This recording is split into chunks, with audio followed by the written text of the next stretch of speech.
अस्सलाम वालेकुम। अच्छा भाई, आज का जो हम क्लास स्टार्ट करने जा रहे हैं, जो कोर्स का हम आगाज़ करने जा रहे हैं, उसका टाइटल है ईसीएस। ठीक है? आज की हमारी क्लास कोई ख़ास क्लास नहीं होगी, मीन्स के ख़ास तो होगी। उसके अंदर चंद चीज़ें हम डिस्कस करेंगे। पूरे सेशन के अंदर हम इस कोर्स को लेके कैसे चलेंगे, इसके अंदर होगा क्या-क्या, इस कोर्स को ये कोर्स किन बच्चों के लिए कंपल्सरी है, किन को देना ज़रूरी नहीं है इसको, ठीक है ना? इसकी नेचर कैसी है, टेस्ट कैसे होगा ये, ठीक है? इस तरह की बातें आज हम इसमें करेंगे। बाकी इंशाल्लाह प्रॉपर जो हमारी स्टडी स्टार्ट होगी, वो नेक्स्ट क्लास से होगी, अगली क्लास से, ठीक है? तो इससे पहले मैं आपको बता दूँ, मेरा नाम मोहम्मद नाज़िम है। मैं 3 साल से इसी कॉलेज के अंदर पढ़ा रहा हूँ, ठीक है? इससे पहले पेपर होता था, ये पेपर अब आईकैब ने न्यू इंट्रोड्यूस करवाया है। अब सारे अभी पीआरसी की अटेम्प्ट दे के आए ना सारे बच्चे, ठीक है ना? आप लोगों ने 3 पेपर पढ़े होंगे, ठीक है? इससे पहले जो अभी स्कीम जो अब 2025 की न्यू स्कीम आई है, उसमें क्या है 5 पेपर हुआ करते थे, ठीक है? कितने पेपर होते थे भाई? 5 पेपर। उन 5 में से 1 पेपर होता था आईकैब की तरफ से, वो इंग्लिश रिलेटेड पेपर था, बीडब्ल्यूसीएस के नाम से, ठीक है? वो आप लोगों ने नहीं दिया। तो ये उसकी जगह पे आईकैब ने इसको रिप्लेस किया है। तो आगे आगे हम सीखते हैं कि इसके अंदर क्या-क्या चीज़ें हैं। इसमें क्या होगा, हमारी क्लास का एजेंडा क्या है, आज की क्लास के अंदर हम क्या चीज़ें सीखेंगे। सबसे पहले देखेंगे भाई ईसीएस क्या है, ये सब्जेक्ट क्या है, ठीक है। उसके बाद हम क्या देखेंगे कि स्टूडेंट्स कौन कौन से, ये असेसमेंट कब होगी, when students can take this assessment, ठीक है। मीन्स के जैसे पीआरसी का हर 2 महीने के बाद पेपर हो रहे होते हैं, ठीक है। इसके भी साल के अंदर 3 दफ़ा होते हैं। कौन कौन सी डेट को, कौन कौन से मंथ के अंदर पेपर हो रहे होंगे, वो हम देखेंगे इसमें, ठीक है। Exemption criteria, who can get exemption, इसके अंदर एग्जाम्शन भी बच्चे क्लेम कर सकते हैं, वो भी हम डिस्कस करेंगे भी आप उस क्राइटेरिया में फॉल करते हैं कि नहीं करते। क्या आप भी आप इस वाले पेपर को एग्जाम्शन क्लेम कर सकते हैं नहीं कर सकते, वो भी हम डिस्कस करेंगे, ठीक है। इसके बाद हम अटैम्प्ट्स देखेंगे भी कितने अटैम्प्ट्स हैं इसमें, ठीक है। और इसका सिलेबस आउटलाइन देखेंगे, इतना डेप्थ में नहीं देखेंगे, मीन्स कि हम ओवरव्यू थोड़ा सा कर लेंगे, बाकी डिटेल के अंदर जब जब पढ़ेंगे तो फिर आपको सिलेबस का पता चलता जाएगा, ठीक है। लेकिन ओवरव्यू आपको मिल जाएगा भी ये पेपर किस तरह का होगा, इसके अंदर क्या क्या चीज़ें होंगी। डन हो गया, ठीक है। इसके बाद हम पेपर पैटर्न देखेंगे भी पेपर किस तरह का, एमसीक्यू बेस पेपर पेपर होगा, रिटर्न पेपर होगा, किस तरह का पेपर होगा, वो पेपर पैटर्न भी देखेंगे, ठीक है। अब ये हम इस सेशन को किस तरह लेके चलेंगे, ये चीज़ें हैं, ठीक हो गया भाई। सबसे पहले देखते हैं भी ईसीएस क्या है। ईसीएस इंग्लिश कम्युनिकेशन स्किल्स, इसका जो टाइटल ईसीएस का फुल फॉर्म क्या है, इंग्लिश कम्युनिकेशन स्किल्स। ये पेपर आईकैप ने ना जब भी पॉलिसी चेंज करता है ना, कोई ना कोई कोर्स के अंदर चेंज करता है, ठीक है। 2021 की पॉलिसी के अकॉर्डिंग एक पेपर हुआ करता था हमारा बीडब्ल्यूसीएस, ये उसको रिप्लेस करके क्या ईसीएस वाला पेपर आया। उससे पहले जो हमारी पॉलिसी थी ना, आईकैप की पॉलिसी 2021 से पुरानी वाली पॉलिसी, उसमें ये पेपर हुआ करता था इंग्लिश के, फंक्शनल इंग्लिश रिलेटेड पेपर था। फंक्शनल इंग्लिश वो एएफसी पहले हुआ करता था, पहले पहले एएफसी हुआ करता था, उसमें फिर एएफसी को रिप्लेस करके पीआरसी आया, पीआरसी के अंदर फिर उन्होंने चेंज किए, फिर एएफसी में फंक्शनल इंग्लिश पेपर था। अब उसके अंदर पीआरसी में फिर बीडब्ल्यूसीएस आ गया था, फिर बीडब्ल्यूसीएस को रिप्लेस करके अब ईसीएस आ गया, ठीक है। ये भी कंपलसरी कोर्स है, कंपलसरी कोर्स है ये। इस तरह मीन्स के जो जो चेंजेस उसके अंदर करते करते यहाँ तक हम पहुँच गए, ठीक हो गया। इसके बाद अगला भाई, जो ये पेपर किसको रिप्लेस करके आया, बीडब्ल्यूसीएस को। बीडब्ल्यूसीएस पेपर ये पहले ये भी कंप्यूटर बेस्ड पीआरसी का पार्ट ही था, ठीक है। अब ये वाला पेपर कौन कंडक्ट करेगा, ब्रिटिश काउंसिल। इस वाले पेपर को कौन कंडक्ट करेगा भाई मेरे, ब्रिटिश काउंसिल। मीन्स के ब्रिटिश काउंसिल जैसे वो एल्स के पेपर होते हैं ना, इसी तरह का पेपर होगा। ये इतना पेपर मुश्किल नहीं होगा, अभी आपको पता चल जाएगा जब हम आगे इसका डिस्कशन करेंगे पेपर पैटर्न। हाँ, जो पहले पेपर था ना, जो पहले पीआरसी 1 था, बीडब्ल्यूसीएस ये वाला पेपर जो पहला था ना, ये थोड़ा आसान था। जिन बच्चों ने पास कर लिया था ना, ये आगे मैं बताता हूँ कि एग्जामिशन कौन कौन से बच्चे कर सकते हैं, किन को मिल सकती है। तो ये paper as compare to this ECS, ये पेपर आसान था, ठीक है ना। अब ये थोड़ा सा मुश्किल नहीं है, ये भी थोड़ी सी चीज़ें आपको देखनी है, रटे वाली कोई चीज़ नहीं है, कंसेप्ट आपके ठीक हुए, आप खुद ब खुद अब किसी बच्चे की, क्योंकि इसके अंदर थोड़ी सी हमने इंग्लिश, क्योंकि ये नाम से ज़ाहिर है ना, इंग्लिश कम्युनिकेशन स्किल्स, है ना। किसी बच्चे की थोड़ी सी ग्रामर अगर ठीक है, इंग्लिश ठीक है, हम ठीक करेंगे इंशाल्लाह, उनको ठीक कर लेंगे, ठीक है, वो ठीक है ना, उसका पहला सेक्शन तो ईजीली हो जाएगा, क्योंकि ये वाला पेपर ना 3 सेक्शन के अंदर डिवाइड है, ठीक है। इसके 3 सेक्शन है। पहला सेक्शन तो इजीली जिसने मैट्रिक के अंदर, इंटर के अंदर थोड़ी बहुत इंग्लिश उसकी अच्छी है, ग्रामर उसकी अच्छी है, पहला सेक्शन जो कि हमारा 50% पेपर है, 50% तो नहीं कह सकते, 50 नंबर का पेपर कह लें, ठीक है, वो इसमें ठीक हो जाएगा, ठीक है। तो ये इसका समझ आ गई सर। अब ये क्या कौन कंडक्ट करेगा, ब्रिटिश काउंसिल कंडक्ट करेगा, लेकिन इसका रिजल्ट कौन अनाउंस करेगा, आई कैप खुद अनाउंस करेगा। ठीक है, जैसे हमारा पीआरसी का रिजल्ट आया, आई कैप इसी तरह रिजल्ट भी बताएगा आप लोगों को जब आपका टेस्ट होगा, टेस्ट के विद इन 2 वीक्स। ठीक है, आई थिंक हाँ, विद इन 2 वीक्स आपको क्या इसका रिजल्ट मिल जाएगा। ठीक है, रिजल्ट जैसे यहाँ पे आपको आता है पीआरसी का आया था रिजल्ट, मैसेज आता है ना आई कैप की, ये बहुत अच्छी बात है। रिजल्ट हम देखना भी नहीं चाहते फिर भी मैं बता देता है ना, ज़बरदस्ती होती है। या हम अपने अब्बू का नंबर लेके आते हैं, उनको बताते हैं भाई आपके बच्चे का ये रिजल्ट आया। ठीक है, इसके अंदर भी ऐसा ही होगा, रिजल्ट सेम वैसा का वैसा आएगा। आई कैप अपनी वो जो है ना, हम क्या कहते हैं, जो अपनी उनकी जो आदत है वो नहीं भूलेगा। ठीक है, अच्छा भाई, लेकिन ये पेपर होगा किधर, जैसे पीआरसी के आपको हम क्या कह लें कि जो पीआरसी के सेंटर आई कैप ने वर्चुअल यूनिवर्सिटी जैसे इस तरह अनाउंस करता है, इसका भी अनाउंस करेगा। आप जब अप्लाई करेंगे, आपका जैसे एडमिट कार्ड आता है उस पर आपका लिखा होगा कि भाई आपने पेपर ये किधर देना है। ठीक है, ये सारा कुछ इसमें होगा, आपको पता चलेगा कि ईसीएस पेपर किस तरह का है। ठीक है, इसके बाद हम देखते हैं भी कौन कौन से बच्चे when students can take this, कब देना चाहिए पेपर, ये आप लोगों को देना कब चाहिए। ठीक है, ये सजेशन होती है क्योंकि अब ये पहले पेपर था ना, पेपर के साथ पीआरसी के साथ ना पहले ये पेपर कंपलसरी था। ठीक है, कंपलसरी अब भी है, अब भी हर हाल में आपको सीए के सारे स्टूडेंट्स को ये पेपर देना कंपलसरी होगा। ठीक है, सबको, लेकिन जिनकी एग्जामिशन जिन्होंने क्लेम कर ली उनके अलावा बाकी सबको, जो भी सीए का स्टूडेंट होगा उसके लिए ये कंपलसरी था। लेकिन आई कैप ने इसके अंदर ना थोड़ा सा टाइम पीरियड रखा है, बच्चे के लिए थोड़ा सा रिलैक्स किया है, बच्चे की चॉइस पे छोड़ दिया। बच्चे को कहा कि भाई आप इस वाले पेपर को आर्टिकल में जाने से पहले पहले, मीन्स के जो हमारा कैफ आएगा ना आगे, पीएससी के बाद कैफ आता है जो कि आप अल्हम्दुलिल्लाह एलिजिबल हो गए होंगे उसके लिए। ठीक है, उसके बाद कैफ के पेपर के दौरान भी आप इसको कर सकते हैं, इसको क्या कर सकते हैं, कैफ के बाद भी कर सकते हैं, पीआरसी के फ़ौरन बाद भी कर सकते हैं, इवन आप पीआरसी के साथ भी कर सकते हैं। ठीक है ना, तो ये आई कैप की तरफ से आपको चॉइस उन्होंने दी कि भाई इस वाले पेपर को आप कब, इन टाइम पीरियड के अंदर, मीन्स के आर्टिकल में जाने से पहले पहले, सी फैप के पेपर में अपियर होने से पहले पहले आपको ये वाला पेपर पास करना कंपलसरी होगा। ठीक है, पता चल गया कि आपको ये वाला पेपर कब देना है। लेकिन हमारी तरफ से बच्चों को सजेशन यही होती है कि आप लोग क्या करें, इस वाले पेपर को इसमें कैफ क्वालिफाई करने से पहले पहले, मीन्स के कैफ के साथ साथ या पीआरसी के फ़ौरन बाद इसको क्वालिफाई कर लें। क्योंकि आपने देखा होगा पीआरसी के अंदर आपने पेपर दिए तो 3 सब्जेक्ट होते हैं ना, है ना, क्यूएम वगैरह, क्यूएबी, इकोनॉमिक्स और बिजनेस इनसाइट्स होता है, और आपका अकाउंटिंग। ठीक है, ये 3 सब्जेक्ट होते हैं। ये आपको लग रहा होगा कि इसमें ना पीआरसी में बहुत ज़्यादा चीज़ें हमें पढ़नी पड़ रही हैं। जब आप कैफ में आएंगे ना आगे आगे, अभी कैफ के स्टूडेंट भी, उनके लिए भी कंपलसरी होगा। आप देखा होगा कैफ के अंदर ना इतना ज़्यादा बर्डन आ जाता है कि 2-3 कोर्स अगर बच्चे ने 2-3 सब्जेक्ट रखें तो उनके पास उन 2-3 के अलावा टाइम ही नहीं होता। ठीक है, तो बच्चों को ये सजेस्ट हम इसलिए करते हैं भाई, इसको क्या है, आप कैफ में बर्डन में जाने से पहले पहले या तो पीआरसी के साथ साथ कर लें, या वेरी फास्ट वेरी अर्ली आप क्या कर लें, इसको कैफ से पहले पहले कर लें, ताकि आपका जो बाकी जो आपका टाइम पीरियड हो, बाकी जो आपका टाइम हो, जो आपकी मेहनत हो, वो मैक्सिमम आप कैफ के अंदर इन्वेस्ट करें। ठीक है, इधर आपका टाइम ज़्यादा वेस्ट ना हो। ये है छोटा सा मासूम सा पेपर है लेकिन तंग करता है। ठीक है मासूम सा लेकिन तंग करेगा। ठीक हो गया, तो इसमें हमारी क्या सजेशन होगी, आपने सी फैप से पहले पहले इसको देना है, ये आई कैप की रिक्वायरमेंट है। लेकिन आप इसको, हमारी तरफ से यही है भाई, आपने इसको इसके साथ साथ कैफ से पहले पहले या कैफ के साथ साथ लेके इसको क्वालिफाई कर लें। ठीक है, ये कंपलसरी कोर्स है, ये आता है हैंडन कोर्स के अंदर है, इसको पढ़ने के लिए बच्चा कहीं से भी पढ़ सकता है। ठीक है, तो ये क्या है, पास करना कंपलसरी है। डन, अच्छा भाई आगे चलें सर, यहाँ तक क्लियर है कि आपको ये पेपर कब देना है। ठीक है, अब अगला है हमारा भी, हम एग्जामिशन क्राइटेरिया इसका देखेंगे भी कौन कौन से बच्चे इसके अंदर एग्जामिशन क्लेम कर सकते हैं। ठीक है, इसमें सबसे पहले तो पहली बात तो वही है, जिस बच्चे का पेपर पुराने स्कीम के अकॉर्डिंग, जिस बच्चे का पेपर बीडब्ल्यूएस का पेपर इंग्लिश का जो हमारा पहले पीआरसी 1 हुआ करता था वो पास है, उस बच्चे का ये ऑटोमेटिकली एग्जाम्प्ट है, उसको तो ये देना ही नहीं, सोचना नहीं है। ठीक है, जिस बच्चे की, मीन्स के जो हमारे अभी बच्चे आएंगे, जो जिन बच्चे की पहली अटैम्प्ट जनवरी 2025 या इसके बाद कोई अटैम्प्ट पीआरसी की बनी है, जनवरी 2025 या इससे बाद की कोई अटैम्प्ट बनी है, उस बच्चे के लिए कंपलसरी है।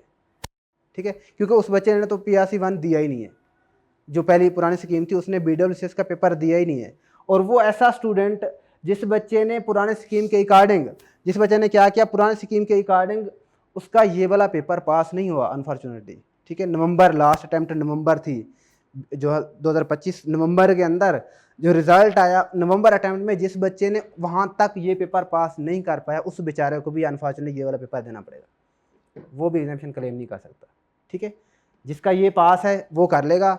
जिस बच्चे ने नवंबर 2025 तक, या जो बच्चा जनवरी 2025 में अपीयर हुआ है, पहली दफ़ा पीआरसी में अपीयर हुआ है, उनके लिए ये वाला पेपर कंपलसरी है।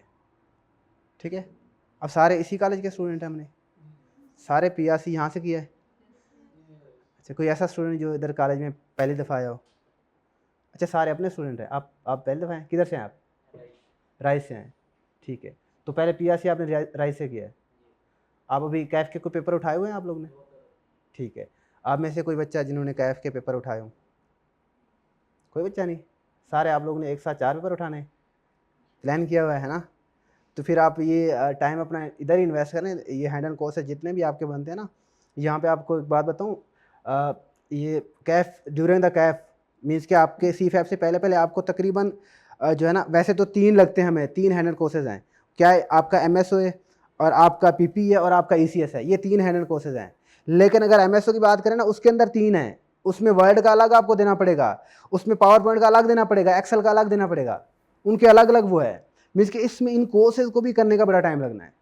आपके पास ये अपॉर्चुनिटी, अगर आप ये टाइम पीरियड बचाना चाह रहे हैं भी, इस टाइम के अंदर अंदर मेहनत करें, जल्दी से इसको क्वालिफाई कर लें। बाकी टाइम अपने कैफ को, जो आपके अगस्त के बाद जो अटैम्प्ट आपके स्टार्ट होने जा रही है, बाकी टाइम अगस्त से पहले पहले आप इसको क्वालिफाई कर लें। ठीक है, इंशाल्लाह हमारा ये थोड़ा सा आगे जाएगा। अगस्त का बैच स्टार्ट होगा, जो ही अगस्त के बाद आता है सितंबर, मेरे ख्याल से हमारी ये अटैम्प्ट होगी नवंबर में, सॉरी अक्टूबर में जाएगी हमारी, क्योंकि अक्टूबर में पेपर होने, आगे मैं बताऊंगा डेट, क्योंकि एक डेट तो हमारी जो जुलाई वो गुजर गई। जुलाई के बाद आगे हम देखते हैं कि कौन कौन सी डेट्स आती हैं। तो हम जिस डेट में पेपर दे पाएंगे अक्टूबर तक आपको ये पेपर क्वालिफाई करना ज़रूरी है, ताकि फिर आप मैक्सिमम टाइम अपने किसमें कैफ में दे सकें।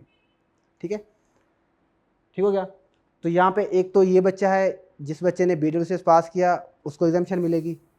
ठीक है, उसके बाद और भी कुछ स्टूडेंट्स एग्जामेशन क्लेम कर सकते हैं। वो कौन से? जिन बच्चों ने, जो बच्चे भाई international English language test system के अंदर 5.5 बैंड्स लेके आए हैं, मीन्स के किसमें एल्स के अंदर उन्होंने 5/5 5/5 सॉरी 5.5, टोटल तो 10 होते हैं ना, जिसने एल्स के अंदर कितना किया भाई? हाँ, 5.5 बैंड्स है, मीन्स के इंग्लिश का कोर्स है ना, जिसने इतना स्कोर आइल्स के अंदर ले लिए, उन बच्चों का भी ये पेपर। हाँ, इसकी एक क्राइटेरिया है, इसकी एक शर्त है। उसकी शर्त ये है कि with in last 2 year, means कि आपने पेपर पास किया हुआ है, वो आइल्स के 5.5 बैंड्स लेके आ गए हैं। ठीक है, आपके 2 साल ना गुजरे हों, 2 साल, अगर 3 साल हो गया, 1.5 साल 2.5 साल हो गए, तो उसके बाद आप क्लेम नहीं कर सकते। मीन्स कि आपका टेस्ट वो पास किए हुए आपको 2 साल गुजरे हों, मैक्सिमम 2 साल तक वो आपका क्या होगा? एलिजिबल होगा। ठीक है, वो वैलिड होगा, उसके बाद क्या है, वो वैलिड नहीं होगा। क्लियर है? तो ये बच्चे भी क्या है, एग्जामिशन क्लेम कर सकते हैं। और दूसरे बच्चे और भी हैं जो बच्चे इस पेपर में एग्जामिशन क्लेम कर सकते हैं। वो कौन से हैं? वो बच्चे जिन्होंने क्या किया भाई, A लेवल इंग्लिश लैंग्वेज, जो कैम्ब्रिज असेसमेंट करता है ना, ठीक है, इंटरनेशनल एजुकेशन सिस्टम है। तो जिन्होंने कैम्ब्रिज के अंदर जिनका ग्रेड B है, A लेवल इंग्लिश के अंदर जिनका ग्रेड B है, उन बच्चों को भी एग्जामिशन मिल जाएगी। ठीक है, तो ये थोड़ा सा सुनने में देख रहे कि ये पेपर इतना मुश्किल है, एल्स के बच्चों सिर्फ क्लेम कर सकते हैं। ठीक है, मैं डरा नहीं रहा, मुश्किल तो इतना नहीं होगा, लेकिन मुश्किल उन बच्चों के लिए होगा जो बच्चे सिर्फ गपशप लगाने आएंगे। हाँ, जो मेहनत करेंगे, जिन्होंने सोच लिया भाई, उन्होंने पल्ले से बांध लिया भी हमने पास करना ही करना है, उनके लिए मुश्किल नहीं होगा। रोज़ का रोज़ करना है, डेली की प्रैक्टिस करनी है, कोई मसला ही नहीं होगा। ठीक है, यहाँ तक क्लियर है। अब नीचे हम देखेंगे भी कौन कौन से बच्चे इसमें एग्जामिशन क्लेम कर सकते थे। वही बात जो हमने बार बार ऊपर की है। क्या बात की है भाई? हमने कहा कि जिनका BWCS पास होगा, जिनका क्या होगा पास, PRC 1, जिनकी फर्स्ट अटैम्प्ट बनी होगी जनवरी 2026 के अंदर।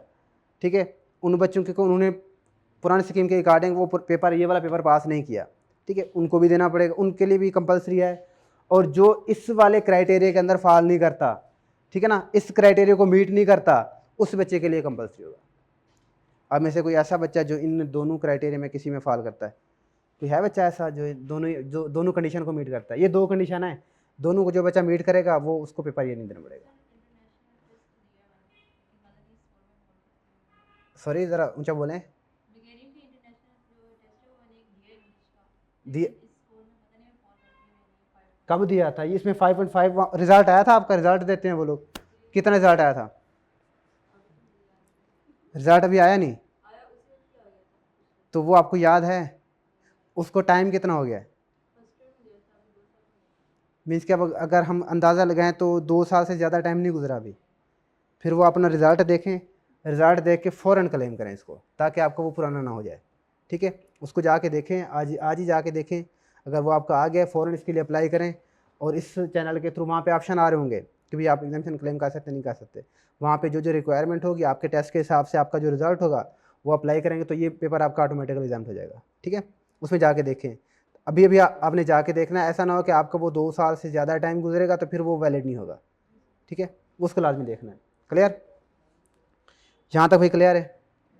ठीक है, पेपर के में एग्जामिशन का क्राइटेरिया का पता चल गया, मतलब कि एक बच्चे के अलावा बाकी बच्चे जो है ना इसमें नहीं आ रहे, है ना। कोई और बच्चा है जो जिसके अंदर आ रहे हैं? जो हमारे ये पंजाब बोर्ड टेक्स्ट बोर्ड वाले बच्चे हैं जिनके 100% भी इंग्लिश में नंबर है ना, वो बच्चे नहीं कर सकते क्लेम। ठीक है ना, कुछ बच्चे के दिमाग में होगा सर मेरे तो 92% है, मेरे तो 98% है ना। एम डी ग्रेड के स्टूडेंट होते हैं ना, कुछ बच्चे बहुत अच्छे बच्चे होते हैं, इंग्लिश बहुत अच्छी होती है।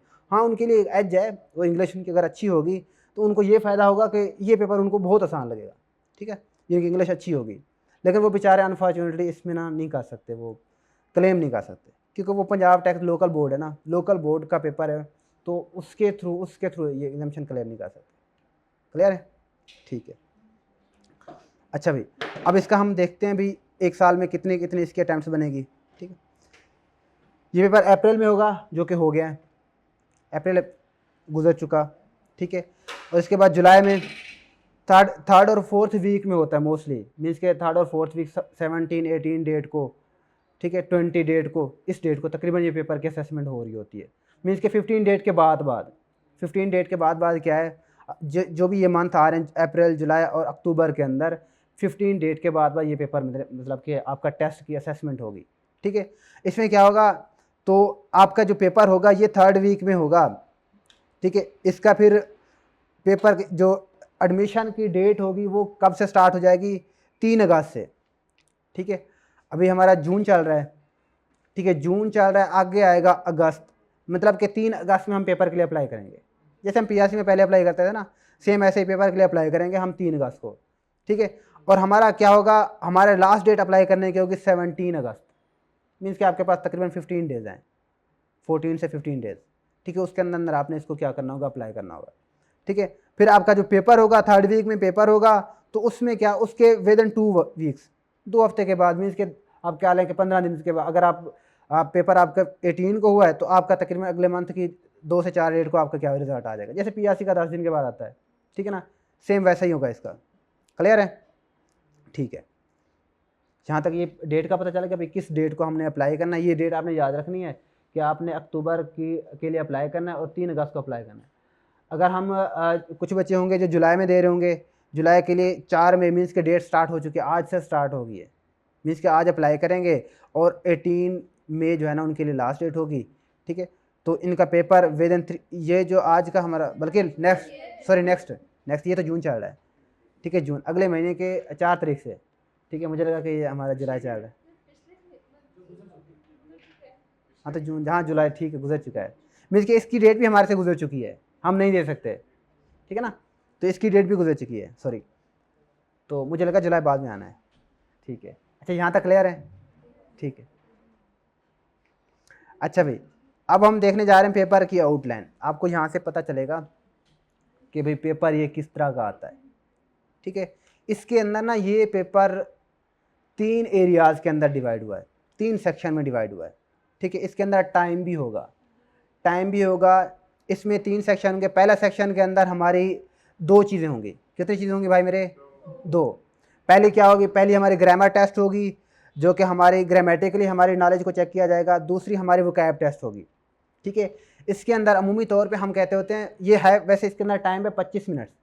पहला एरिया को आपको, पहला जो एरिया होगा, सेक्शन होगा, उसको अटैम्प्ट करने का आपके पास 25 मिनट्स होंगे। दूसरा सेक्शन को अटैम्प्ट करने के लिए आपके पास 35 मिनट्स होंगे। और चौथे सेक्शन जो कि आपका रिटर्न सेक्शन होगा, कंप्यूटर बेस है, ये पेपर होना कंप्यूटर बेस है। ठीक है, जो कि आपका रिटर्न सेक्शन होगा उसके अंदर आपको मिलेगा 50 मिनट। ठीक है ना, ये आपका टोटल टाइम होगा। और पहले 2 के अंदर ये उसी टाइम, आपके पहले 2 सेक्शन उसी टाइम, ये MCQs बेस्ड टाइप होगा। इसके अंदर आपको लिखना कोई नहीं होगा, सिर्फ आपको पेपर सेलेक्ट करना होगा। ठीक है ना, MCQ बेस की तरह आपको क्या है चीज़ें सिलेक्ट करनी होंगी। लेकिन जो लास्ट वाला जो सेक्शन है हमारा रिटर्न सेक्शन है, उसके अंदर आपको टाइप भी करना पड़ेगा। इसके नंबर आपको ऑटोमेटिकली ये कंप्यूटर जैसे PRC में होते हैं MCQ, ये कंप्यूटर ही आपका चेक करके, सॉफ्टवेयर चेक करके आपको दे देगा। लेकिन जो लास्ट वाला सेक्शन है, थर्ड सेक्शन रिटर्न वाला, वो एग्जामिनर खुद असेस करेगा। हर बच्चे का मुख्तलिफ हो सकता है, मुश्किल नहीं होगा। वो जिस तरह आपसे जो चीज़ पूछेगा आपने अकॉर्डिंगली बतानी होगी, ठीक है। वो एग्जामिनर खुद उसको असेस करेगा, खुद उसको चेक करेगा, एवेल्युएट करेगा, आपको उसके नंबर देगा। क्लियर है, ठीक है ना। तो इसमें किस तरह के टेस्ट आते हैं? पहले 25 जो हमारे MCQs होंगे ना, 25 MCQs, वो होंगे हमारे ग्रामर रिलेटेड। ग्रामर आसान आसान से पूछेगा, ठीक है। कहीं पे वो सेंटेंस का स्ट्रक्चर वो पूछ रहा होगा कि सेंटेंस का स्ट्रक्चर बताएं, ये ठीक 4-5 सेंटेंस, एक सेंटेंस वो बताएगा, ऊपर MCQs बताएगा भी सिलेक्ट द करेक्ट सेंटेंस, ठीक है। आपने नीचे 4 सेंटेंस बताएगा, उसको ग्रामेटिकली आपने देखना होगा ये ठीक कौन सा इसमें से, वो सिलेक्ट करना होगा। या फिर इस तरह आपके क्या है कुछ उसके अंदर वर्ब वगैरह, कुछ उसके अंदर आपसे जो करेक्ट वर्ब वर्ब का यूज़ आपसे पूछेगा, भाई आपने इसका सिलेक्ट करना है, ठीक है। या फिर वो क्या है आपसे प्रीपोजिशन, या फिर आपसे कोई डिग्रीज जैसे कंपैरेटिव डिग्री, इस तरह की डिग्रीज वगैरह पूछ रहा होगा। मीन्स के ग्रामर को वो मुख्तलिफ एंगल से टेस्ट करेगा, ठीक है। इस तरह जैसे अगर हम एक सवाल को ये देखें, जैसे हम पढ़ के आप मुझे बताएंगे यहाँ पे क्या आएगा, we have catch the early train as the football match was delay. अब इसका क्या आएगा, देखो ना, समझ आ रही है ना, सामने सामने। अच्छा, हम मस्ट नॉट क्यों नहीं लगाते? सेंटेंस के स्ट्रक्चर से देखें, हम मस्ट नॉट क्यों नहीं लगाया? क्योंकि अब जरूरत ही नहीं है। वो कहता है मैच डिले, सेंटेंस में वो कह रहा है मैच डिले हो गया है। अब मस्ट नॉट का मतलब मीन्स के जरूरत नहीं है, ठीक है। अब यहाँ पे क्या है, जरूरत नहीं है, यहाँ पे मस्ट नॉट का बिल्कुल नहीं, इसका मतलब बिल्कुल नहीं है। लेकिन यहाँ पे कहता है जरूरत नहीं है, ठीक है ना। ठीक है, क्योंकि अब मैच ही डिले हो गया, अब जल्दी हमें जाने की जरूरत ही नहीं है, ठीक है। हम क्या करेंगे, हम अब अकॉर्डिंगली जाएंगे, ठीक है। तो यहाँ पे क्या है, वो सेंटेंस को आपने ध्यान से पढ़ना है, उसके अकॉर्डिंगली जो अप्रोप्रिएट आपकी वर्ब आ रही होगी, अप्रोप्रिएट आपका ऑप्शन आ रहा होगा, उसको आपने सेलेक्ट करना होगा, ठीक है ना। इस तरह का सवाल आएगा। अगर दूसरे को अंदर देखें, दूसरे का देखें, there were than 50 people in the audience last night, less sir. अच्छा, ये देखो, ये 2 डिग्री उसने पूछी हैं। ये असल में ना नाउन के बारे में पूछ रहा है, ठीक है। यहाँ पे हम वैसे तो वो डिग्रीज का पूछ रहा है, कंपैरेटिव डिग्री है यहाँ पे दोनों। जो लेसर होता है ना, लेसर, फ्यू तो नहीं आ सकता, फ्यू क्योंकि उसने देन आ गया ना आगे, कंपैरिजन करवा रहा है 2 चीज़ों का। अब इन 2 में कन्फ्यूजन है। जो लेसर होता है ना, लेसर हमेशा अनकाउंटेबल चीज़ों के लिए होता है, जिसको हम काउंट नहीं कर सकते। पानी है लेसर देन, वो मीन्स के जो ऐसी चीज़ें जो कि काउंट नहीं होती है ना, उसके लिए हम लेसर लगाते हैं। जो काउंटेबल नाउन हो गए उनके लिए क्या हम लगाते हैं, फ्यूअर। 50 है ना, 50 लोग हैं, उनसे कम। अभी लाइट आ जाएगी भाई, मैं इधर ही हूँ, डरना नहीं है, ठीक है भाई, बिल्कुल भी नहीं डरना, आ जाएगी लाइट। अच्छा भाई, हम बात कर रहे थे कि भाई कि हमने सेंटेंस को पढ़ के उसका जवाब दे सकते हैं अकॉर्डिंगली, हैं। तो जिनकी ग्रामर अच्छी होगी तो वो उनके लिए तो एक एज होगा, जिनकी अच्छी नहीं होगी उनकी भी अच्छी हो जाएगी प्रैक्टिस के साथ साथ, ठीक है ना। तो ये चीज़ें हैं। इसके बाद अगला हमारा जो इसके अंदर टास्क आएगा, वो कैब का टास्क हम देखना चाहेंगे। ज़रा ये चल रहा है कि इसके अंदर क्या क्या चीज़ें। वो कैब के अंदर भी 2 किस्म के आपके सवाल पूछेगा। कुछ पूछेगा आपके सिनोनिम्स, मैचिंग कंसेप्ट्स होंगे, ठीक है, सिनोनिम रिलेटेड पूछेगा। या वो आपका क्या होगा, कोई डेफिनेशंस को कंप्लीट करवा रहा होगा, मीन्स के कोई डेफिनेशन दी, उसके आगे एक आधा वर्ड उसने मिस कर दिया, और वो उसमें 4-5 ऑप्शन आपको लिस्ट देगा, उनमें से कोई एक आपने क्या करना होगा, सिलेक्ट करना होगा, ठीक है। अब यहाँ पे देखें ग्रामर के अंदर किस तरह के आएगा कि कहता है select a word from each drop down, एक लिस्ट होगी, ठीक है। उसको आपने क्या होगा, सॉफ्टवेयर के अंदर होगी। हम भी क्लास के अंदर प्रैक्टिस करेंगे इंशाल्लाह, टेस्ट भी जब देंगे उसी अकॉर्डिंगली प्रैक्टिस करेंगे, ठीक है। List on the right that has same or very similar meaning to each word on the right, ठीक है, on the left।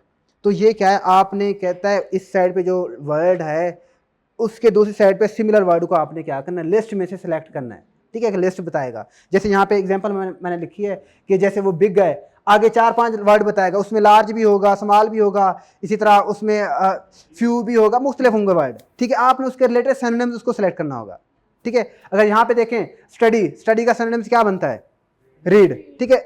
आपने मोस्ट अप्रोप्रिएट वर्ड को सिलेक्ट करना होगा, जो बिल्कुल ज़्यादा बहुत सारे वर्ड आ रहे होंगे, लेकिन उनमें से कोई एक ऐसा वर्ड होगा जो उस वाले वर्ड के साथ मोस्ट अप्रोप्रिएट वर्ड होगा, ठीक है, उसको सिलेक्ट करना होगा, ठीक है। अब स्टार्ट अगर आ गया तो स्टार्ट के रिलेटेड क्या हो सकता है, बिगिन, बिगिन स्टार्ट आया, ठीक है, हम स्टार्ट करना।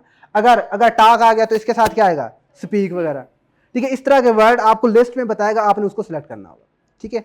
ये एक इसके क्या होंगे, इसके 5 सेक्शन होंगे, मीन्स के 5, एक सेक्शन 1 के अंदर, अब जो वोकैब का एरिया आएगा ना, इसके अंदर 5 टास्क होंगे, ठीक है। ये पहला टास्क हमने किया है, ठीक है। इसके बाद फिर दूसरा टास्क, फिर तीसरा टास्क आएगा, फिर चौथा टास्क आएगा। दूसरे के अंदर क्या होगा, आपके क्या है भाई, आपके डेफिनेशन, आप है किसी वर्ड की डेफिनेशन बता दी, डेफिनेशन पीछे लिख दी, आगे बताएगा भी कौन से वर्ड को रिलेट कर रहा है। डेफिनेशन जब जैसे हम कर रहे होते हैं ना, तो वो क्या सेम वैसा वर्ड बता देगा, उसकी आपको डेफिनेशन बतानी होगी, ठीक है ना।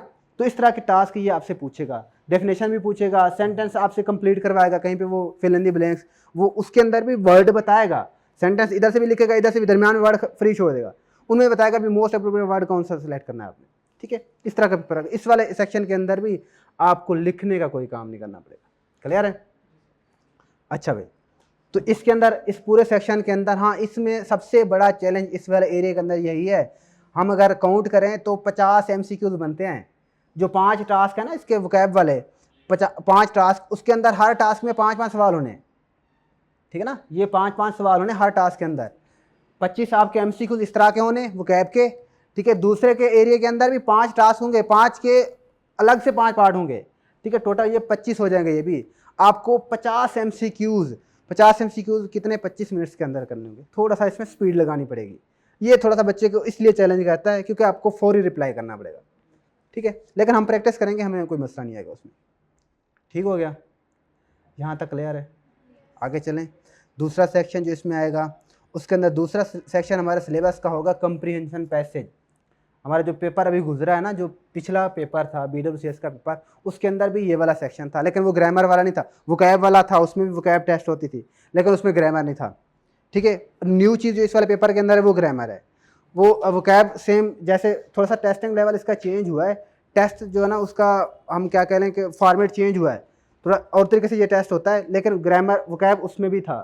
ग्रामर की चीज़ें भी इसमें उस वाले पेपर में भी मीन्स कि हम टाइप करके, वही वाला जो पेपर था ना हमारा, वो हमारा था 40-60 की रेशो में, मीन्स के 40% हमारे MCQs थे, 60% हमने रिटर्न के अंदर लिखना था, ऐसे लिखने होते थे, ठीक है। इसके अंदर क्या है, इसके अंदर जो है हमारा, इसके भी ऐसे ही है, 25 और 35 कितने बनते हैं, इसका 35 मिनट्स होगा, मीन्स के 1 मिनट यह सारे टास्क होंगे। इसका तकरीबन 200 नंबर अगर हम देखें तो 200 नंबर का जाके बनता है, ठीक है।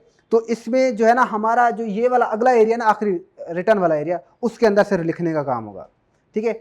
जो ये कंप्रीहेंशन पैसेज का उस वाले पेपर के अंदर भी था, उसमें क्या है, उसमें इस वाले सेक्शन का भी 10 नंबर का लिखने का काम था, प्रेसी लिखते थे वहाँ पे, ठीक है। हम ये कंप्रीहेंशन पैसेज के अंदर ना प्रेसी समरी लिखते थे, ठीक है ना। लेकिन अब इसके अंदर वो लिखने वाला काम नहीं होगा, इसमें सारा आपका क्या सिलेक्शन बेस के होगा। आपने चीज़ को सिलेक्ट अप्रोप्रिएट, आपका जो भी मीनिंग आ रहा होगा, जो भी वर्ड आ रहा होगा, उसको क्या करना होगा, सिलेक्ट करना होगा, ठीक है। अब इसके अंदर किस तरह के सवाल आएंगे, ये भी 5 सेक्शन के अंदर डिवाइड किया जाएगा, ठीक है ना। इसका सेक्शन जैसे जैसे आगे बढ़ता जाएगा पेपर मुश्किल होता जाएगा। ये वाला एरिया जैसे पहला सेक्शन होगा वेरी इजी होगा, ठीक है। जैसे मैं आपको दिखा भी देता हूँ, बल्कि मैं लिख के आया था, ये पेपर का पैटर्न है, ठीक है। अब पहला सवाल के अंदर ये मीन्स कि आपसे वो कहता है read the email from Janice to her friends, means कि एक लड़की है, उसके फ्रेंड से उसने मेल लिया, ठीक है। Choose 1 word from the list from each gap, first one is done for you.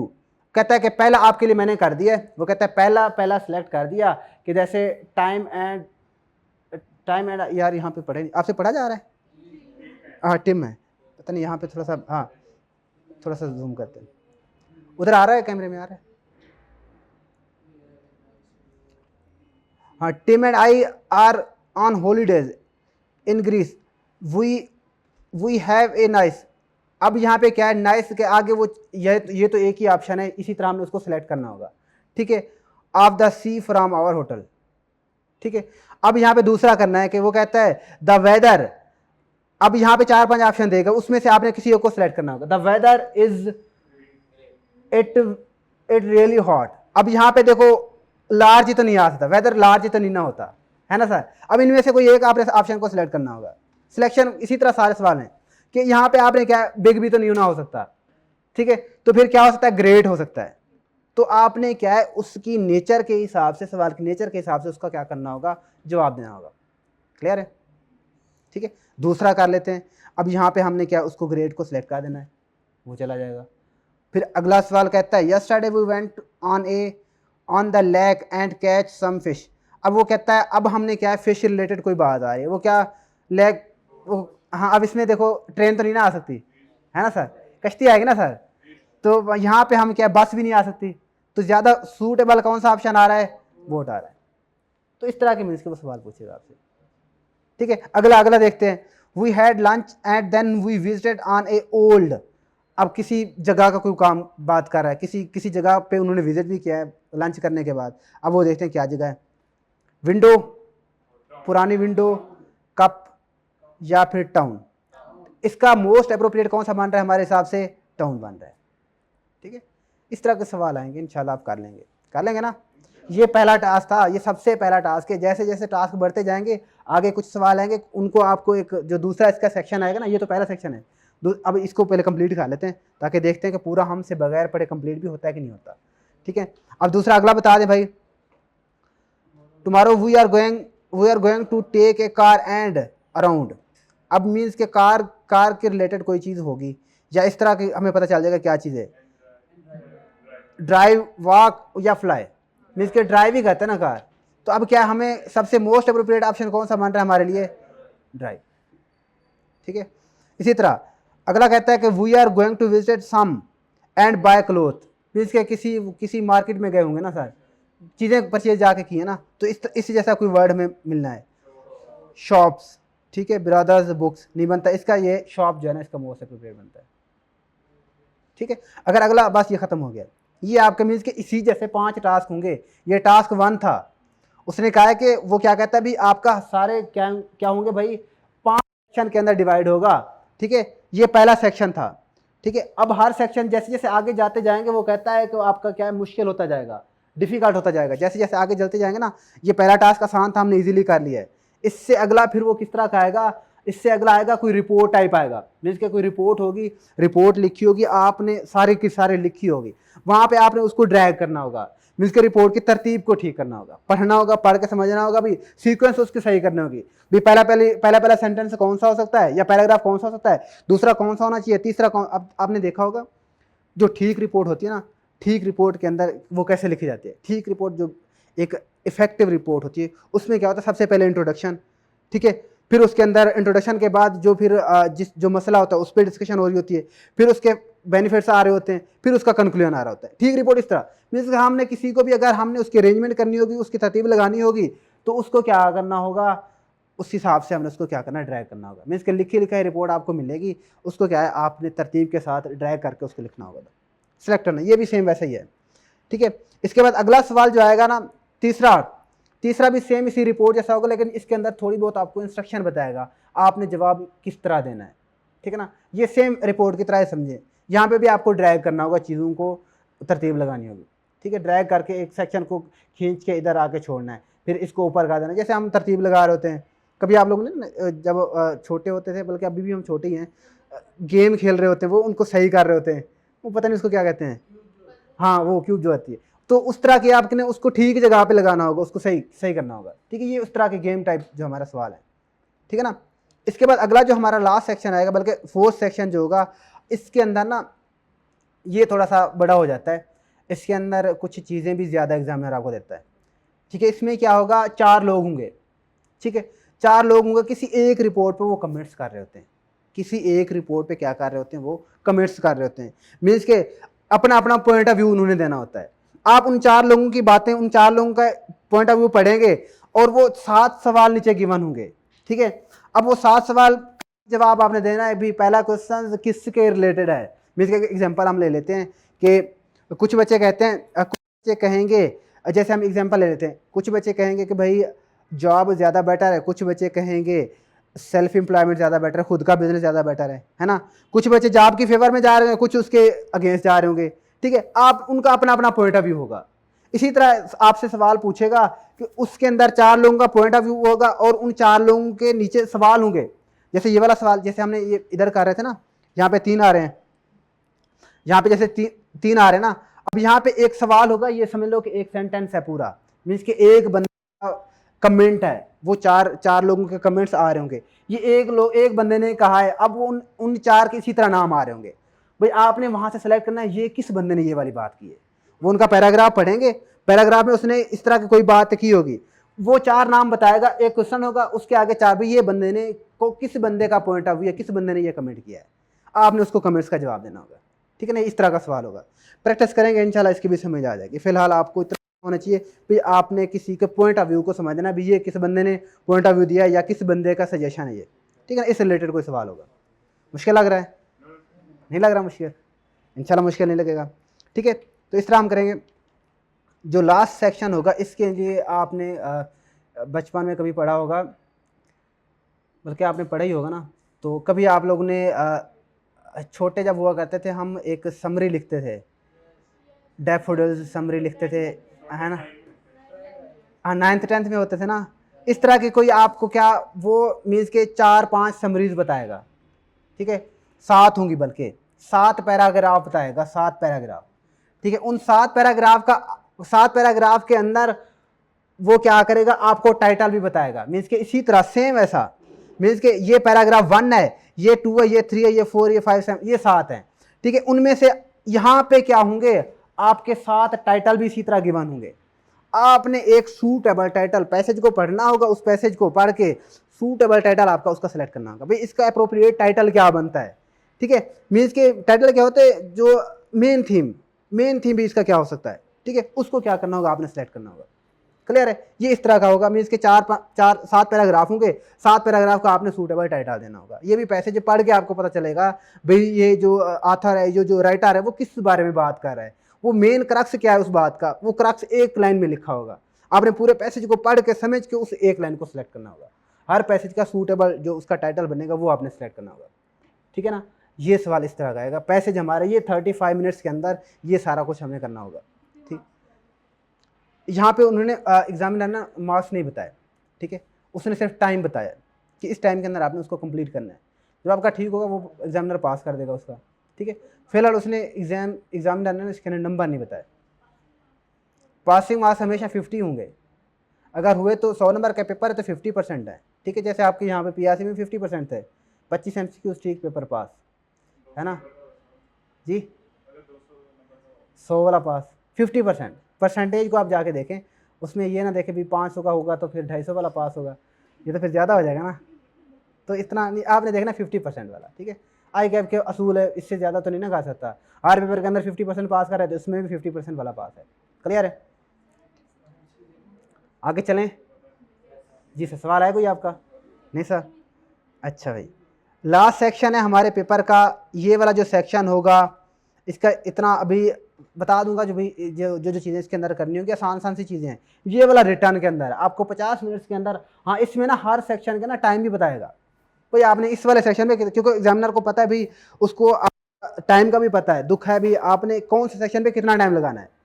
ऐसा ना हो कि एक सेक्शन पे इतना ज़्यादा टाइम लगा दे, पहले सेक्शन 2 नंबर का हो, अगले बड़े सेक्शन हो ज़्यादा उसमें लिखना। इसमें टाइम लिमिट भी बताएगा और वर्ड लिमिट भी होगी, वर्ड भी बताएगा भी आपने इस वाले सवाल को कितने वर्ड के अंदर आंसर करना है।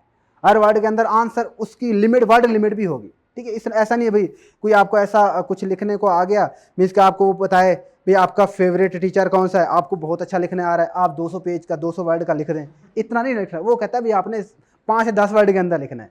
ठीक है, इस तरह वो चीज़ें पूछेगा, तो ज़्यादा चीज़ें उसको नहीं चाहिए, टू द पॉइंट जो चीज़ें पूछेगा वो वर्ड लिमिट बताएगा। 50 मिनट के अंदर ये चीज़ें करना होगा। इसके अंदर भी 4 पार्ट्स होंगे। ठीक है ना, इसके अंदर कितने पार्ट होंगे भाई मेरे? 4। तो इसमें पहले जो पार्ट होगा, पार्ट 1 के अंदर 3 मिनट्स का आपने 4 क्वेश्चन वो बताएगा। हर पार्ट को 5 वर्ड के अंदर आपने उसका रिप्लाई करना होगा।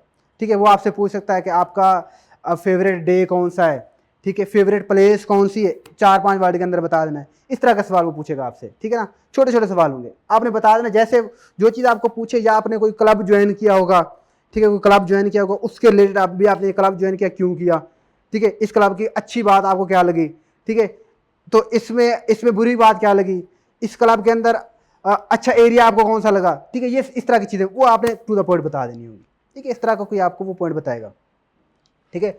और दूसरे पार्ट के अंदर आपने 20, इसके अंदर देखो वर्ड भी बताया उसने, 4 से कितने भाई, कितने वर्ड का कह रहा है, 1 से 5 वर्ड, एक वर्ड के अंदर भी आप जवाब दे सकते हैं, ठीक है, जो उसके हिसाब से होगा मुनासिब भी, इसका सेंस बन रही हो, ताकि आपने एक वर्ड लिखा उसकी सेंस ही ना बने, है ना, आपने उसको किसी कोई जवाब दिया उसकी सेंस बन रही हो, मीनिंगफुल हो, तो इस तरह आपने उसका जवाब देना होगा। क्लियर है, ठीक है भाई। इसके बाद अगला जो पार्ट होगा हमारा दूसरा, उसमें 20 से 30 वर्ड लिखने होंगे, इसके अंदर आपको 7 मिनट्स मिलेंगे, ठीक है। अब यहाँ पे देखो इस तरह का सवाल पूछेगा, वो कहेगा भाई please tell us why are you interested in travelling या इन ट्रैवल, तो आप भी सफ़र क्यों पसंद करते हैं, या इस तरह भी आप ज़्यादा खाना क्यों पसंद करते हैं, इस तरह की चीज़ें आपसे पूछेगा, ठीक है। आपने 20 वर्ड के अंदर बता देना है, अपने बारे में बता देना है, जो चीज़ पूछेगा आपने सीधा सीधा बता देना है।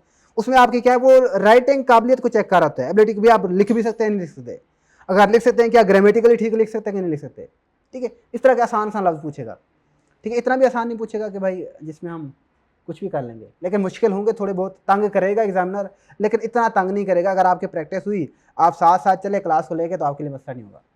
डन। अच्छा, जो अगला पार्ट होगा तीसरा पार्ट, उसके अंदर भी 10 मिनट्स आपको देगा, 3 सवाल होंगे, 30 से 40 वर्ड का आपने उसको जवाब करना होगा, ठीक है। इसमें वो कहता है welcome, what are the most interesting place to visit in your country, means कि आप कोई एक चीज़ आपने उसको 30 वर्ड के अंदर आपने मेंशन कर देना है, ठीक है। कोई प्लेस का पूछ सकता है, कोई आपके किसी चीज़ के बारे में पूछ सकता है, ठीक है ना, जिस चीज़ के अंदर आप इंटरेस्ट है, कोई चीज़ के बारे में भी आपसे पूछ सकता है। ये अच्छा, ये इस बारे इसको एग्जामिनर ने खुद एवेल्यूएट करना है, खुद टेस्ट नंबर देने उसने, ठीक है। उसने ये नहीं है भाई हर बच्चे का भी सेम होगा, मुख्तलिफ हो सकता है, हर बच्चे को वो पढ़ के बताएगा बच्चे ने सही लिखा कि नहीं लिखा, ठीक है, एग्जामिनर खुद इसका नंबर देगा। क्लियर है। और लास्ट जो एरिया होगा हमारा, इसके अंदर 50 से 50 वर्ड का एक दो पार्ट होंगे, उसमें एक में 50 वर्ड लिखने होंगे, एक में 150 वर्ड। अच्छा, जो हम पहले पीआरसी में पढ़ा करते थे ना बीडब्ल्यूसीएस के अंदर, उसके अंदर भी एक हमारा जो ऐसे हुआ करता था 30 नंबर का, वो 50 नंबर का, उसके अंदर 150 वर्ड लिखा करते थे, ठीक है। इसके अंदर भी आपने 120 से 150 वर्ड ही टाइप करने को, सारे ये टाइप करने का काम है, ठीक है। इसके अंदर कोई आपको इसका ये टास्क थोड़ा सा मुश्किल होगा, इतना मुश्किल भी नहीं होगा, मीन्स कि आपको कोई टास्क देगा, मीन्स कि आपको कहेगा आप कोई मैनेजर हैं किसी कंपनी के अंदर, ठीक है, आप कोई मैनेजर हैं किसी कंपनी में, आप अपने सीनियर को लिखें मैसेज, उनको मेल करें, किस तरह लिखेंगे प्रोफेशनल, या आप अपने किसी जूनियर को लिखें, उसमें किस तरह होगी, मीन्स कि आपकी टोन वो चेक करना चाह रहा होगा कि आप प्रोफेशनली बात कर सकते हैं नहीं कर सकते। अब आपको पता है जब हम किसी सीनियर से बात कर रहे होते हैं ना, तो हमारी जो हमारी टोन होती है ना, वो हमारी थोड़ी सी रिस्पेक्टेड टोन होती है ना। जब हम जूनियर से बात कर रहे होते हैं हमारी टोन होती तो रिस्पेक्टेड ही है, लेकिन थोड़ी आर्डर वाली होती है। जो हम सीनियर से बात करते हैं थोड़ी रिक्वेस्ट कर रहे होते हैं कि सर ये वाला काम कर दें, लेकिन जूनियर को थोड़ा सा आर्डर लगा रहे थे भी ये वाला, मीन इस तरह का कोई आपको वो टास्क देगा, आपको कहेगा आप कोई मैनेजर है कोई पार्टनर है, आप अपने कुलीग को लिखना है, आप किसी जूनियर को लिखना है, किसी दूसरे कस्टमर को लिखना है, उसको मेल लिखें। वो आपने क्या है 50 इसका भी लिखना होगा, मेल करना होगा, मीन्स के इनफॉर्म अपने फ्रेंड को लिखना है, किसी अपने दोस्त को लिखना है, उसको कैसे लिखना है, दोस्त के साथ तो हम फ्रेंकली बात कर रहे होते हैं ना, उसमें हम इनफॉर्मल सी language use slangs word use कर रहे होते हैं, ठीक है। तो दूसरा अगर हम अपने किसी पार्टनर को, किसी हम प्रेसिडेंट को लिख रहे हैं, क्लब के प्रेसिडेंट या अपने सीनियर को लिख रहे हैं, तो उसको आपने थोड़ा प्रोफेशनल रह के लिखना होगा। यहाँ पे दो आप ये मैं आपको सिखाऊंगा, ठीक है। ये मेल कैसे लिखे जाते हैं, पीआरसीएम मैट्रिक्स के थ्रू एक टूल है, उसके थ्रू हम ये चीज़ें सीखेंगे कि हम इनको कैसे लिखेंगे। फिलहाल शायद आपको समझ नहीं आई होगी, जब हम ये यहाँ पे पहुँचेंगे तो आपको सही समझ आ जाएगी, ठीक है ना। ये हम किसी के एक टूल होता है हमारे पास, तो उसके थ्रू हम ये वाला एरिया सीखेंगे, ठीक है। यहाँ तक क्लियर है। अब ये हमारी क्लास का जो आखिरी एरिया वो चल रहा है। अब हम क्या है भी हम अपने सेशन को कैसे लेके चलेंगे, ठीक है। ये तो हमने अभी आपको यहाँ तक पेपर के पैटर्न का पता चल गया है कि पेपर में क्या क्या चीज़ें आनी है, थोड़ा बहुत सिलेबस का भी पता चल गया होगा भी सिलेबस क्या है हमारा, ठीक है ना, सिलेबस क्या है हमारा। तो बाकी चीज़ें आपको करनी कहाँ से वो मैं बताता हूँ। तो यहाँ तक क्लियर है कि आपको क्या क्या चीज़ें करनी है और कहाँ कहाँ से चीज़ें, मीन के किस तरह उसको लेके चलना है, तैयारी कैसे करनी है, कितना कितना टाइम होगा। क्लियर है यहाँ तक, ठीक है। तो अगली बात क्या है भाई, हमारा लेक्चर प्लान क्या होगा। हम रोज़ हमारी हफ्ते के अंदर तीन दिन क्लास हुआ करेगी, ठीक है। वीक में 3 दिन क्लास हुआ करेगी। कौन कौन से 3 दिन भाई, हाँ, ट्यूसडे, वेडनेसडे और थर्सडे, ठीक है। और 2 बजे हमारी क्लास स्टार्ट होगी, 2 बजे से, वैसे तो टाइम ऑफिशियल हमारा 3:30 तक है, ठीक है।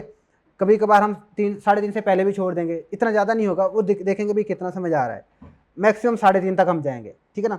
तो ये हमारा लेक्चर प्लान होगा, डेली बेस पर हम इतना पढ़ेंगे। और डेली जितना हमने पढ़ा है, मीन्स कि अभी हमने पढ़ रहे हैं, तो आखिरी 15 मिनट्स या 20 मिनट्स के अंदर हम क्या करेंगे, जो कुछ पढ़ा होगा क्लास के अंदर उसकी असेसमेंट करेंगे। मीन्स कि एक छोटा सा आपके सामने टेस्ट आ जाएगा, उसी को बैठ के हम उसको सॉल्व करेंगे कि जो कुछ आज पढ़ा है क्या उसकी समझ आगे की नहीं आई, ठीक है। एक छोटा सा एमसीक्यू बेस्ड, जैसे पेपर में आना चीज़ें, वैसा एक टेस्ट हुआ करेगा, ठीक है। तो क्या होगा, जब दूसरे दिन हमारी क्लास होगी, दूसरे दिन आके सबसे पहले हम क्या करेंगे, प्रीवियस लेक्चर में से कोई हमें मसला होगा, किसी बच्चे का सवाल होगा, तो पहले उसको सॉल्व करेंगे, फिर हम क्या है नेक्स्ट अपने कंसेप्ट को लेकर चलेंगे, ठीक है। ये हमारा होगा लेक्चर प्लान, ठीक है। उसके बाद हम क्या होगा, हमारा टेस्ट कैसे होगा। एक तो टेस्ट का एरिया मैंने बता दिया कि क्लास के दौरान ही हुआ करेगा, ठीक है। हो सकता है डेली बेस पे ना हो, लेकिन हुआ करेगा। जब हमारा कोई एक टॉपिक स्टार्ट हो गया होगा, जब वो चल रहा होगा, जैसे खत्म होगा उसके साथ साथ होता रहेगा, ठीक है। और दूसरा हमारा वीकली टेस्ट भी होगा, ठीक है ना। वीक के अंदर हमारे 3 क्लासेस हैं, पहले वीक अगर ना हुआ तो दूसरे वीक हो जाएगा, ठीक है। जितना जितना हम पढ़ लेंगे क्या होगा, उसका एक वीकली टेस्ट भी होगा, जैसे पेपर में होता है वैसे का वैसा, डन, ठीक है। और उसको अकॉर्डिंगली जैसे पेपर के अंदर चेक होना है, जैसे एग्जामिनर ने चेक करना है, जो एरिया चेक करने वाला होगा वो मैं खुद चेक करके बताऊंगा आपको, जो खुद ही चेक हो जाता है वो भी आपको चेक होकर मिल जाएगा, ठीक है ना। उसके नंबर वगैरह भी वहाँ पे शो हो रहे होंगे, ठीक हो गया, ठीक है।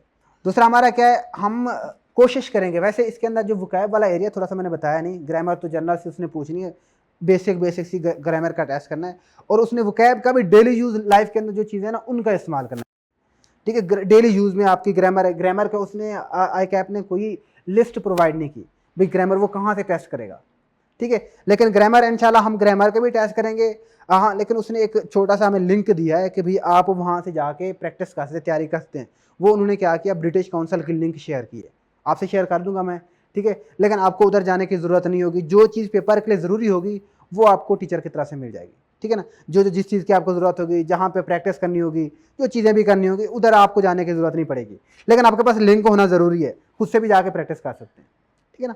वो चीज़ें आपको मिल जाएंगी। तो वोकैब जो है ना आसान पूछेगा, इतना मुश्किल तंग नहीं करेगा, लेकिन वो होंगे डेली रूटीन के हिसाब से जो चीज़ें यूज़ हो रही होती हैं, इस तरह के वो सवाल पूछेगा। क्लियर है, ठीक है। उसके बाद अगला काम क्या करना है भाई, हमारा स्टडी मटेरियल, ये आपको टीचर की तरफ से बुक मिलेगी, मैं आपको सारे नोट्स वगैरह प्रोवाइड करूँगा, जो चीज़ भी हम पढ़ेंगे, प्रैक्टिस मटेरियल भी सारा आपको टीचर की तरफ से मिलेगा, ठीक है। दूसरा वही आपका दूसरा सोर्स वही होगा जो ब्रिटिश काउंसिल की आई कैप ने हमें लिंक दी है, वो लिंक भी आपके पास होगी, डन, ठीक है। आप लोगों के व्हाट्सएप ग्रुप बन गए, नहीं बनाए, अच्छा वो ग्रुप बना देंगे, जब ग्रुप बन जाएंगे इंशाल्लाह उसमें आपको लिंक भी शेयर कर दूंगा मैं, तो वहाँ से आप डायरेक्ट वो नेट से जाके वो लिंक के थ्रू अपने जाके देखेंगे, ठीक है ना। क्लियर है। दूसरा हमारा जो सिलेबस ख़त्म करने की जो डेडलाइन है, मैक्सिमम हमारे 50 से 55 घंटे लगेंगे, ठीक है। आज की बात करते हैं, कभी कभार हमारी क्लासेस किसी वीक के अंदर हो सकता है हम कभी शेड्यूल चेंज करके एक वीक में जब हम पेपर के करीब जाएंगे, अगर हमारा सिलेबस, क्योंकि यहाँ पे सिलेबस ख़त्म करना हमारी वो नहीं है टारगेट, हमारा सिलेबस ख़त्म करना नहीं है टारगेट, हमारा पेपर पास करना, पेपर की तैयारी करना, ठीक है ना। वो डिपेंड करता है कि बच्चे को जल्दी समझ आ गई तो हम 30 घंटे के अंदर ख़त्म कर देंगे, ठीक है ना जल्दी ख़त्म आई तो हम उसकी प्रैक्टिस लेके हम क्या उसको 55 तक ले जाएंगे, ठीक है। वो डिपेंड करता है कि आपको कितना जल्दी समझ आ रही है, आपकी प्रैक्टिस कितना जल्दी हो रही है, डन सर। तो हमारी मैक्सिमम हमारी कोशिश होगी कि 50 और 55 के करीब करीब हम क्या है लेक्चर्स के करीब करीब इसको ख़त्म कर देंगे, ठीक हो गया, यहाँ तक क्लियर है। अच्छा भाई, अब स्टूडेंट्स का जो टेस्ट जो क्यूरीज का प्रोटोकॉल है वो किस तरह हम लेके चलेंगे। हम क्लास चल रही है ना, बाज़ वक़्त होता है हम क्लास के अंदर डिस्कशन कर रहे होते हैं, ठीक है, क्लास में लेक्चर का टीचर की तरफ से डिलीवर हो रहा है, तो आपको अगर कोई सवाल पूछना चाह रहे हैं किसी चीज़ के रिलेटेड, कोई ग्रामर के रिलेटेड पूछना चाह रहे हैं, हो सकता है वो अगले आपने क्या करना है फ़ौरन टीचर को रोक के सवाल नहीं पूछना, ठीक है ना। थोड़ा सा क्या करना है सब्र कर लेना है, हो सकता है जो चीज़ आप पूछना चाह रहे हैं, आपको जो सवाल आ रहा है कंसेप्ट आ रहा है, तो वो हो सकता है अगली अगली सर की बात में वो कंप्लीट हो जाए, ठीक है। अगर हाँ वो टॉपिक कंप्लीट होने के बाद भी अगर आपका सवाल रहता है तो फिर आप पूछ सकते हैं, ठीक है। मीन्स के दरमियान के अंदर कभी कभार होता है ना अच्छी एग्जांपल टीचर दे रहे होते हैं, अगर उसको दरमियान में रोका जाए ना तो वो फिर टीचर वो ट्रैक हो जाता है, मीन्स के उसके वो क्या करता है भाई वो उस कंसेप्ट से हट जाता है, वो अच्छी एग्जांपल भूल जाती हैं, ठीक है। इंसान होता है ना टीचर भी, तो कोशिश करना है मीन्स के डिस्ट्रक्शन क्रिएट नहीं करनी, ठीक है। सवाल पूछना है, सारे बच्चे पूछना है, ज़रूरी नहीं, क्योंकि हम क्लास के अंदर जो भी कन्फ्यूजन होगी हम क्लास में क्लियर करके जाएंगे, ठीक है। क्लास में से कन्फ्यूजन लेके नहीं जाएंगे, अगर हम यहाँ से कन्फ्यूज़ होकर गए एग्जामिनर को जाके कन्फ्यूज़ करेंगे, एग्जामिनर कन्फ्यूज़ हुआ तो उसने दोबारा हमें बुलाना है, ठीक है। हम कोशिश करेंगे अपनी कन्फ्यूजन यहाँ पे दूर करेंगे, ठीक है। एग्जामिनर को कन्फ्यूज नहीं करेंगे, उसकी कन्फ्यूजन पहली दफ़ा ही जाके क्लियर करके आ जाएंगे। डन सर जी। दूसरा क्या होगा, ऑनलाइन स्टूडेंट्स के लिए भी यही होगा, जो उनकी क्यूरीज वगैरह होंगी। ये तो फिजिकल वाले स्टूडेंट्स ऑनलाइन के सबके ही है, डिस्कशन तो बाकी होनी है। ऑनलाइन वाले स्टूडेंट्स के लिए वीकली जूम मीटिंग हुआ करेगी, ठीक है। उनके जो भी सवाल वगैरह होंगे, जो भी क्वेश्चन वगैरह होंगे, वहाँ पे वीकली जो जूम मीटिंग ज्वाइन करेंगे उसके थ्रू उनको जवाब मिला करेगा, ठीक है। बाकी टेस्ट वगैरह सबके सेम हुआ करेंगे। टेस्ट का जो भी होगा मैं 1 दिन 2 दिन पहले आपको बताऊंगा, जब भी मीन्स की वीक पहले बताऊंगा भी अगला जो हमारा टेस्ट होना है कौन से एरिया का होना है। वो इंशाल्लाह जो बच्चा लेक्चर ले रहा होता है उसको पता होगा भी पहले टेस्ट के अंदर सिलेबस क्या आ रहा है, दूसरे में क्या आ रहा है, चौथे में क्या आ रहा है, वो जो लेक्चर ले रहा होगा उसको पता होगा, ठीक है। अगर ऑनलाइन वाले स्टूडेंट्स कोई दरमियान में कुछ लेक्चर स्किप कर देंगे तो उनको नहीं पता होगा भी अगले टेस्ट के अंदर सिलेबस कौन सा है, ठीक है। वो लेक्चर लेंगे तो उनको पता होगा भी इस वाले सिलेबस के अंदर इस वाले टेस्ट का सिलेबस ये वाला है।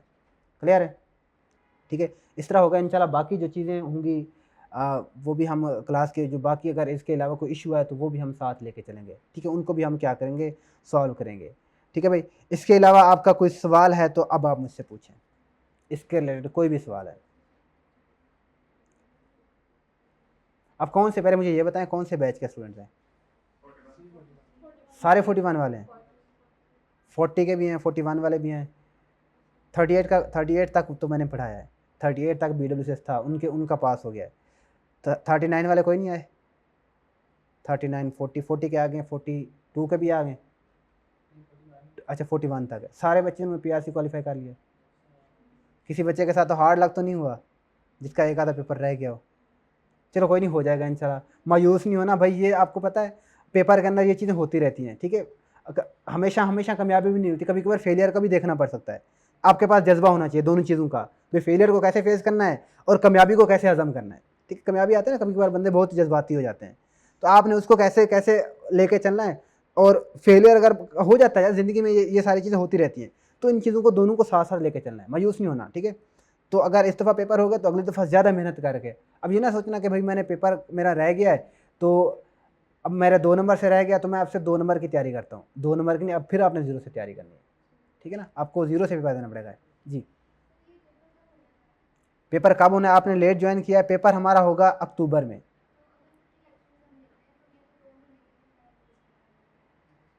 नहीं, लेक्चर ये कोर्स ख़त्म कराना आपके टीचर की जिम्मेदारी।